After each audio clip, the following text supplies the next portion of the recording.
Greetings, ladies and gentlemen, it's me, Johnny of the Super Gamer Brothers, and I am once again, all by my lonesome self, to bring you Mega Man 3 for the NES, released in 1990, 2 years after the critically acclaimed and the financially successful Mega Man 2 was released. And by God, we got a sequel for you folks. So, with all that said, let's get started. Game start. Unfortunately, we're going to have to bypass this awesome title screen music, but the show must go on. So we got 8 more Robot Masters again. So what's going on here? Well, at the end of the last game, Mega Man once again whomped Wily, his hologram and everything, but the ending was pretty ambiguous as to what happened. Wily's defeated, Mega Man just sort of walks around past all the seasons, and that's it. But according to Mega Man 3, in the both American and Japanese manual, I think anyway, Wily has apparently reformed. He has seen the light. So he and Dr. Light are working together to harness these energy crystals that they can only find by, mining the earth in a sense. The reason why they're harnessing these power crystals is to power up a peaceful robot named Gamma, a gargantuan robot that I don't know exactly what they were going to plan to do with it for peaceful applications, but it's there, and Light and Wily are working together to harness power crystals in order to power the thing up.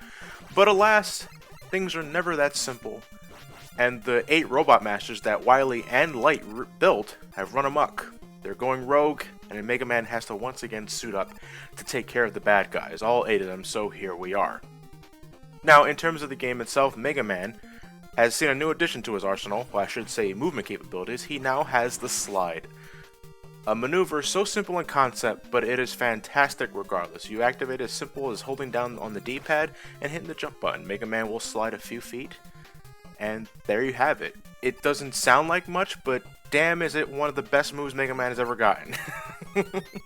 You pretty much use the slide to not only get past certain level design, but you can also use it to avoid certain enemy attacks, such as the, let me see, he's part of the Sniper Joe series, but he's throwing bolas. Bola Joe here. You can either jump over the bola that he throws, assuming the ceiling's low enough, or you can slide under it. It's cooler to slide under it because it makes you look like more of a badass that has good dexterity. But that's not all Mega Man has. As you saw, that red dog that I temporarily summoned for a second to bounce really high is Mega Man's new companion, Rush. Rush is a robotic dog built by Light for the sake of, aiding Mega Man, for the sake of keeping peace. And, Light also just wanted to build a robotic dog for Mega Man because he's lonely and Roll only does so much. But, yeah, Rush is pretty much this game's equivalent to the item abilities that we had in the last game, item 1, 2, and 3. But Rush, in so many ways, is much better, for reasons we'll be getting along as we go along this Let's Play, folks. But the equipment that I just used earlier was the Rush Coil.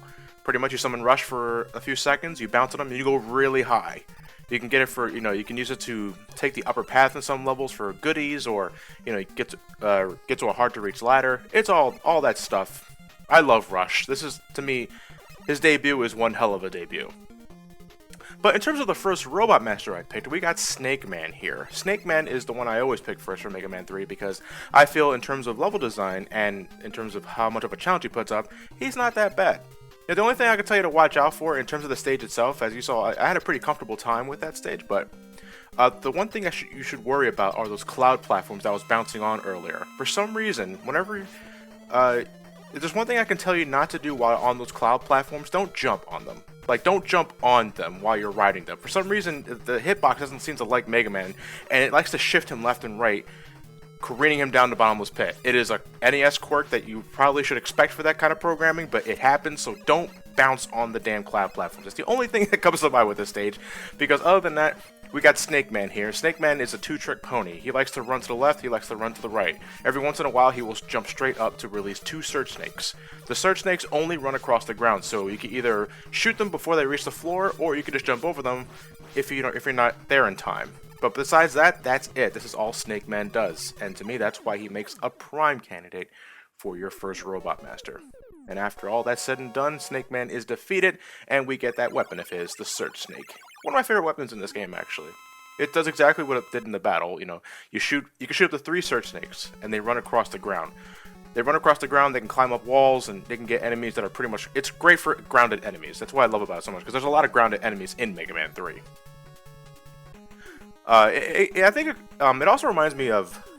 let me see, Gradius. Gradius... I think Gradius 3 was the first to introduce it, I'm not sure.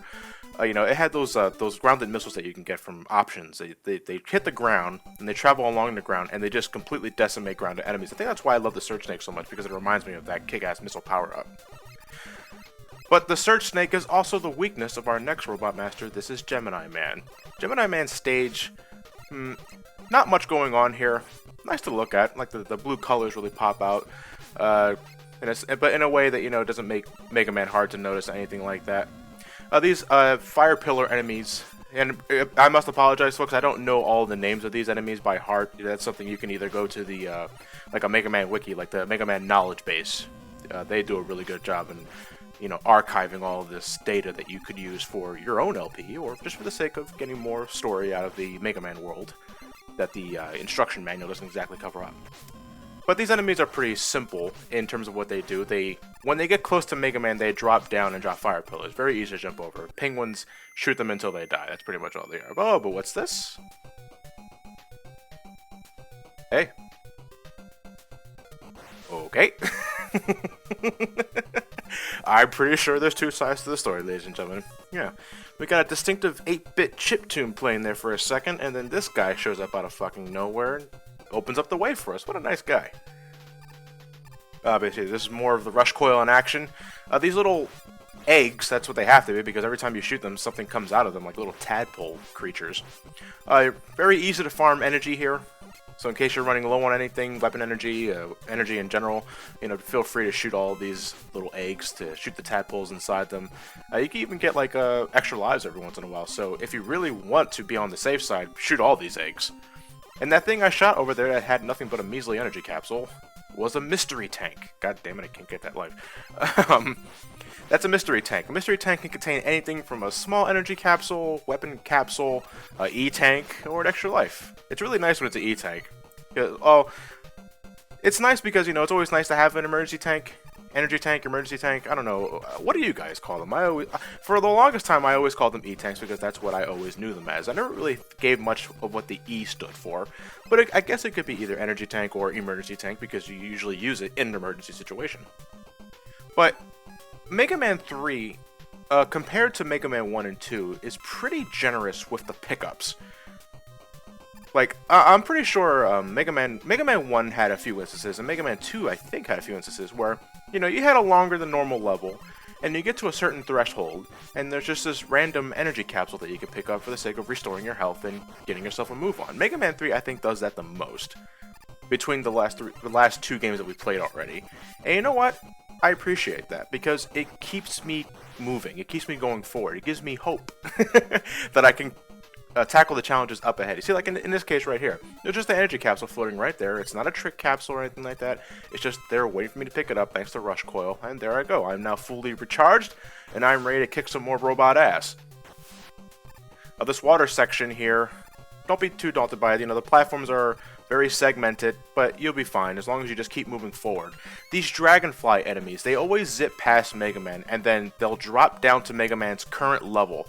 So you should always be able to avoid them with a well-timed jump. I wouldn't bother trying to shoot them, because they're pretty easy to predict and avoid once you understand how they work. See, I don't have to waste any sort of energy on that sort of thing.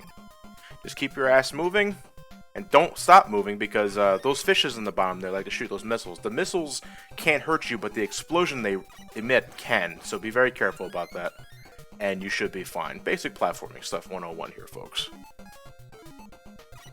This asshole right here is pretty much this game's equivalent to like the jumping robots in Mega Man 1. They always have these sort of things for Mega Man. It's like a staple. But they're pretty easy to avoid because they're placed in positions where you have more than enough time to shoot the eyes. And thanks to Mega Man's slide ability, you can actually slide under them while they're on the top of their jump. And it's, you know, I love the slide. I really do. But this is Gemini Man, and as his name suggests, he can make copies of himself. Now, don't worry about that sort of thing. It's not like, you know, you only can shoot the one copy and it won't do any damage. No, the copies share the same health bar. So, whip out your Search Snake, oh god, and give him the boot. And Gemini Man will go down very, very fast as a result. And for defeating Gemini Man, we get his weapon, the Gemini Laser. I don't think he was able to show that off in the battle. I think he only made copies of himself. But then again, that could be the sprite flickering problem that the NES games usually had back then. Gemini Laser, not too big on. It's a single projectile laser that, you shoot once, and unless it hits the enemy directly, it will bounce off the walls until it either dissipates or it hits something else. The problem with Gemini Laser, besides only being able to fire one at a time, is that for some odd reason, chalk it up to, primitive NES programming or anything like that, you can't pause the game when you have a Gemini Laser out and bouncing all over the place. That doesn't sound like a big deal, but I had maybe, 2 or 3 instances where I fired a Gemini Laser. It didn't hit the enemy, and now suddenly I got a rogue Gemini Laser bouncing all over the place, and the enemy that I'd missed is still bouncing around, trying to kill me, and I'm losing health, and I need to get to an E-tank, but I can't pause the game because my rogue laser is still bouncing all over the fucking place. It's an occasion that's happened to me about 2 or 3 times, and I think that warrants a complaint. I don't understand why you can't pause the game when you have a Gemini Laser out. I don't know if that was fixed for Wily Wars, and I don't know if it was fixed for the Anniversary Collection, though considering how the Anniversary Collection ported the games, I think it's a safe assumption that it was fixed. But if you're playing the original NES version, be on the lookout. You can't pause the game when you have Gemini Laser out. It's so odd. But anyway, our next Robot Master up into bat is Needle Man. Needle Man has a weakness to Gemini Laser, that's why I went to him first, but, in terms of the stage itself, biggest pain in the ass is probably those hedgehogs right there. They shoot, no, not hedgehogs, well, hedgehogs, porcupines, whatever the hell. They have spikes, they hurt, that's the point. But again, like you saw earlier when I used the Rush Coil, there was an energy tank just sitting there waiting for me to pick it up. Again, Mega Man 3 is pretty damn generous with the pickups. And we haven't even seen the worst of that yet. It gets better or worse depending on if you're a guy that either likes to have a good old casual time, or you're a hardcore player who hates being having his handhold of the entire adventure. I don't really care what mindset you are, but just giving you a heads up on that's how Mega Man 3 works. But now we got Needle Man here. Needle Man, again, like I said earlier, has a weakness to the Gemini Laser, so I would recommend staying at point blank range for a duration of the fight so that you don't miss with the Gemini Laser. See, now it was bouncing all over the place. I can't do anything now until that laser disappears. Hopefully you get lucky and hit him anyway, or you get really close to him and strike him with the laser. In terms of its attacks, Needle Man likes to jump up every once in a while and shoot 2 spikes. I think it's always 2 spikes. It's pretty easy to avoid. And if you're at close range with him, he likes to kneel down and shoot his spiky head at you. I think it's pretty telegraphed, so you can easily avoid it by jumping up. But if you're using the Gemini Laser strategy, make sure you're at close range when you're fighting that, when you're firing that laser. But as for what we got from defeating Needle Man, we have the Needle Cannon, a pretty cool weapon, and we have another Rush adapter. We got the Rush Jet, one of the best abilities ever in classic Mega Man. I am not kidding. We have we have Mega Man's 1 through 10 and Mega Man in base. Super Adventure Rockman is a count, I guess. But yeah, we get one of the best abilities in the series as early as the 3rd fucking game. I will be showing off the Rush Jet later down the road, so more on that later. But now we have our final Robot Master for this video. We have Top Man. Top Man, if I'm not going after Snake Man first, is another Robot Master people and myself like to go after first because Top Man has a really easy and predictable strategy to counter and fight back on. Now, in terms of the stage itself, well, we got your instant death spikes, we have marijuana wallpaper, and that's it. If you're like me, you have Search Snake at this point, so a lot of the enemies can be taken care of really easily with just a few shots of Search Snake. And if there's one thing I could really give credit to Mega Man 3 for, compared to, Mega Man 2 was pretty good about that too. And I still think Mega Man 2 is the absolute best with that. Mega Man 3 still gives me reason enough to actually use the Robot Master weapons besides Robot Master battles. For situations like this, I see that, I want to whip out my Search Snake and give them a tools, something to think about. And it's like robots like this giant cat. You can jump up and hit him with your Mega Buster, or you can stay grounded and use more of your Search Snake. I love the Search Snake. I can't say that enough. But it's not just a Search Snake, no. I love using the Shadow Blade, which we'll get to later, which is pretty much a watered-down Metal Blade, but it's still, I think, just as effective. Needle Cannon, when I'm not feeling like using the Mega Buster, is pretty effective, and some enemies are, I believe, are weak to the thing, so if you happen to know what they are, then, whip out the Needle Cannon. And of course, when you're not using Robot Master abilities, you're using Rush adapters, and in a case like this, I could whip out the Rush Jet, but, that'd make it a little too easy for myself at the moment. I don't want to break the game just yet.